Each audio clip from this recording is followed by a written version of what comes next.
Mesdames, Messieurs, bonsoir et bienvenue dans cette session d'information que nous ouvrons avec un communiqué de l'état-major de l'armée nationale tchadienne, communiqué lu par le général de brigade Zakaria Gombogue. L'état-major général des armées porte à la connaissance de l'opinion nationale et internationale ce qui suit. Ce jour, 22 février 2013, à 11h15, les éléments des forces armées tchadiennes en intervention au Mali ont eu un violent accrochage avec les terroristes dans le massif de l'Adrar de Ifoga, près du rocher de Tigagar, non loin de la frontière algérienne. Le bilan provisoire de ce combat est le suivant. Côté ennemi, 5 véhicules détruits et 65 terroristes tués. Nous déplorons la mort de 13 de nos vaillants soldats tombés sur le champ de combat et 5 blessés. Le ratissage de la zone se poursuit. C'était là un communiqué de l'état-major de l'armée nationale tchadienne relatif à l'accrochage qui a eu lieu entre les terroristes et nos forces armées en intervention au Mali. Cela dit, lancement ce matin à la Bibliothèque nationale de 6 projets financés par l'Union européenne pour le compte de la société civile. Ces projets, financés à hauteur de 752 millions de francs CFA, visent des actions tout azimut pour le changement social. Le Premier ministre, Joseph Djimranga Dadnadji, était aux côtés de l'ambassadrice de l'Union européenne lors de cette cérémonie. Assirana Matinga. L'Union européenne vient en appui aux organisations de la société civile. Elles sont 6 à voir leurs projets validés et financés. Une somme d'environ 752 millions de francs CFA leur a été remise. Il s'agit de l'accord de la Maison des médias, de la radio FM Liberté, de l'UNAD, de la CELIAF et de COPI, une ONG humanitaire italienne en activité au Tchad.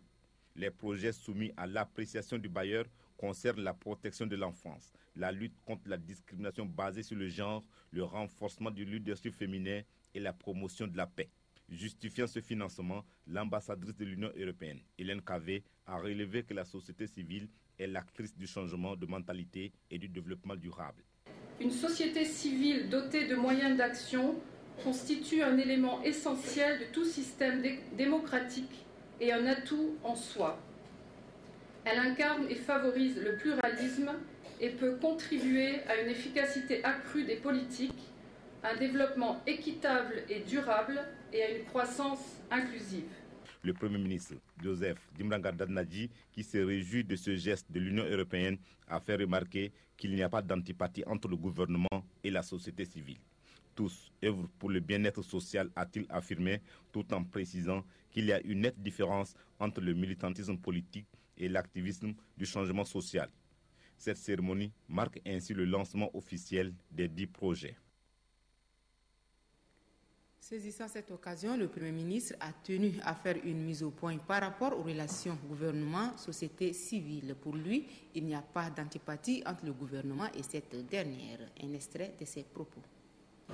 Souvent, se développe dans la conscience collective une certaine incompréhension qui tendrait à faire croire qu'il y a incompatibilité, qu'il y a contradiction, qu'il y aurait même divergence entre société civile et acteurs politiques. Je suis là donc ce matin pour réaffirmer, et cela a été dit par Madame l'ambassadeur, l'attachement personnel mais aussi du chef de l'État et du gouvernement que je dirige au meilleur développement possible des relations entre la société civile et le gouvernement. Nous considérons que l'intervention de la société civile dans le fonctionnement de nos systèmes démocratiques est capitale et le gouvernement fera en sorte que cela soit une réalité. Naturellement, en contrepartie, nous tenons aussi à ce que les rôles soient bien respectés. Il appartient à la société civile d'être l'éveil de conscience, de former les citoyens, par la proximité, mais il est de la responsabilité des acteurs politiques de définir les orientations, que ce soit dans le cadre des exécutants comme au niveau du gouvernement ou que ce soit dans le cadre des concepteurs comme les partis politiques. Donc il faut que ces deux rôles-là soient bien respectés. Et j'y veillerai personnellement. Ceux qui me connaissent, l'amalgame est très dangereux. Souvent, nous confondons militantisme politique et activisme de société civile. Et souvent, on n'arrive pas à faire la différence, mais moi je veillerai à ce que la différence soit faite. Ceux qui choisissent le militantisme politique seront reconnus comme tels, aidés, soutenus. Ceux qui choisissent l'action altruiste en société civile seront soutenus. Mais ceux qui jouent le double jeu, naturellement, constitueront un danger que nous traiterons comme tel. Il faut vraiment que cela, entre nous, soit le plus clairement possible dit. Ils sont 500 candidats frappés à la porte de l'École nationale de formation judiciaire. 150 seront retenus pour faire partie de la première promotion des élèves surveillants pénitentiaires. Une première dans l'histoire du Tchad. Noubadoumba Italomadi. Ce concours s'inscrit dans la vision de la réforme de l'appareil judiciaire. Pour le directeur général de l'administration pénitentiaire et de la réinsertion sociale, l'organisation de ce concours permet de résoudre la problématique des surveillants pénitentiaires. Un surveillant pénitentiaire, comme vous l'entendez, il est chargé donc de la sécurité de la maison d'arrêt. Il faut quand même une petite notion de droit. Et il y aura des modules sur la sécurité, il y aura des modules sur l'hygiène.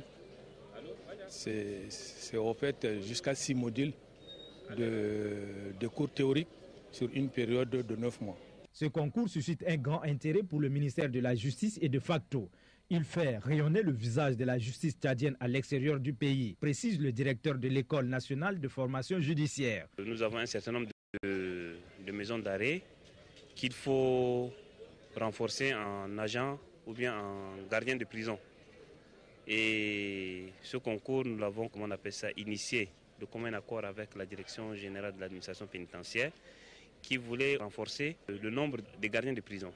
Cet avis est partagé par la secrétaire générale du ministère de la Justice. Je voudrais préciser ceci. Avec ce lancement, le programme de réforme de l'appareil judiciaire, adopté depuis 2005 et ayant pour cas de référence les recommandations des États généraux de la justice, a atteint sa vitesse de croisière en ce qui concerne son volet renforcement des capacités des acteurs judiciaires. La secrétaire générale de poursuivre que cette formation permet de faire de la justice un véritable instrument au service des détenus et une réponse à leurs attentes.